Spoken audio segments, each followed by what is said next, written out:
마태복음 12장입니다. 12장 1절에 보면 안식일이 나옵니다.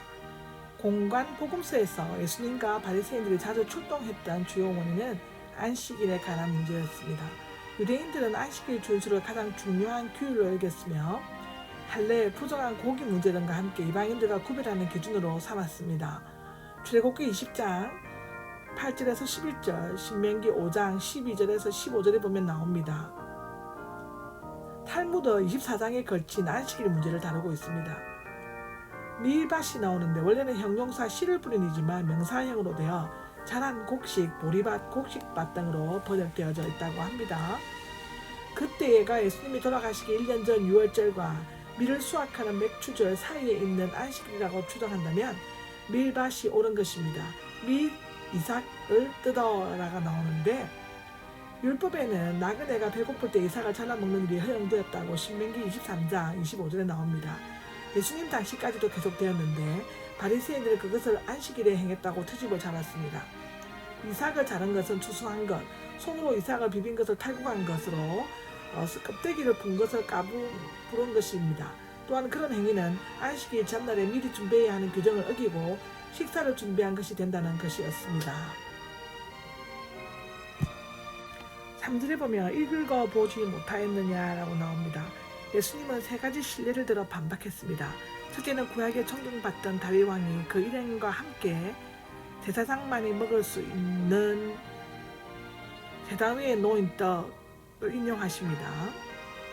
원래 이 떡은 안식일마다 이스라엘 12지파를 기억하고 성소의 떡 상위에 6개씩 두 줄로 진설되었는데 새로운 떡이 진설되면 묵은 떡은 내려서 제사장만이 먹게 되어 있었다고 레위기 24장에 나옵니다. 예수님이 이 사건을 언급함으로써 다윗의 죄를 묻지 않고 이런 사소한 일을 한 제자들을 정죄하는가를 물으신 것입니다. 그는 인간의 필요한 의식적 제약에 우선한다는 것을 가르치시고 믿음의 새 세계를 여셨다고 합니다. 5절에 보면 죄가 되지 않는다가 나옵니다. 두 번째 신뢰는 안식일에 성전에서 봉사하는 제사장들이다. 그들은 안식일에 제단 위에 놓인 떡을 바꾸거나 희생양을 잡거나 전제물이나 곡식의 제물을 드림으로써 안식일의 규정을 어김에도 불구하고 죄를 짓는 것으로 여기지 않았습니다. 더욱이 바리새인들은 성전보다 더 큰 이가 바로 그 앞에 계신 것을 깨닫지 못하였다고 하는데요. 성전은 하나님의 임재를 상징하는 것을 지나지 않았지만 예수님은 하나님의 실질적인 대리자요 안식일의 주인이셨다고 기록하고 있습니다. 마태복음 12장 6절입니다. 더 큰 이가 나옵니다.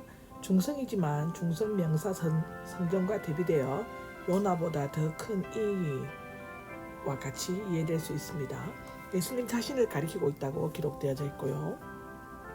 7절에 보면 자비를 원하고가 나오는데 율법의 핵심 사상은 하나님과 이웃을 사랑하는 것이라고 마태복음 22장에 나오죠.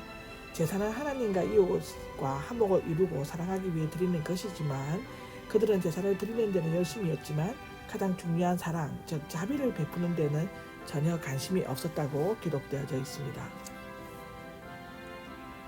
제사의 근본적인 정신인 자비, 하느님과 사람에 대한 것이 없이 드리는 예물이나 제사는 한낱 형식적인 위선에 지나지 않는다고 사도행전 17장 24절에 기록되어져 있습니다. 이스라엘 백성들은 성전에서 하나님께 제사 드리려고 했지만 그리스도인은 성전 대신 그리스도 안에서 예배를 드린다고 합니다. 따라서 그리스도인들이 그리스도를 위해 외형적으로 안식일을 범하여도 죄가 되지는 않는다라고 하고 그리스도인들이 율법이나 계명에 매여 안식일을 지킬 것이 아니라 율법의 제정자이시요 안식일의 주인이신 그리스도께서 기뻐하시는 일을 주일날에 행해야만 한다고 기록되어져 있습니다. 9절을 보면 거기를 떠나가 나옵니다. 밀밭 사건이 있고 난 후가 아니라 얼마간의 시간이 지나고 난 후 다른 안식이었던 것 같다고 누가복음 6장 6절에 나옵니다. 이제 논쟁 장소는 밀밭에서 해당으로 옮겨졌으며 그 주제도 역시 안식일 준수 여부였습니다. 그들이 계속 안식일 문제를 제기하는 것은 안식일을 거룩히 지키라는 것이 십계명의 절대 명령일 뿐만 아니라 예수님을 넘어뜨릴 수 있는 가장 효과적인 공격 무기라고 생각했기 때문이라고 기록되어져 있습니다. 10절에 보면 한쪽 손이 오그라든 사람이라고 나와 있죠. 이 사람은 뇌혈관이 막혀 중증병자가 된 사람이 아니라 혈액순환이 잘 안되거나 다른 어떤 요인으로 손의 기능이 마비되어 오그라든 상태라고 합니다. 외경 즉 히브리인의 복음서에 의하면 이 사람은 석수장이었는데 오른손이 마비되어 구걸하게 되었으니 구원해 달라고 간청했다고 누가복음 6장 6절에 기록되어져 있다고 합니다. 옳은 일입니까? 라고 한 말의 뜻은 합당합니까? 합리적입니까? 라고 합니다. 바리새인들의 최대 관심은 불쌍한 환자의 병을 고쳐주는 자비의 행동보다는 안식일을 어기냐는 율법 조항에 쏠려 있었다고 마가복음 3장 1절에 나옵니다. 그들은 먹이를 노리는 맹수처럼 예수님의 입만을 쳐다보면서 책 잡아 스르트리 공리만을 하였다고 기록하고 있습니다.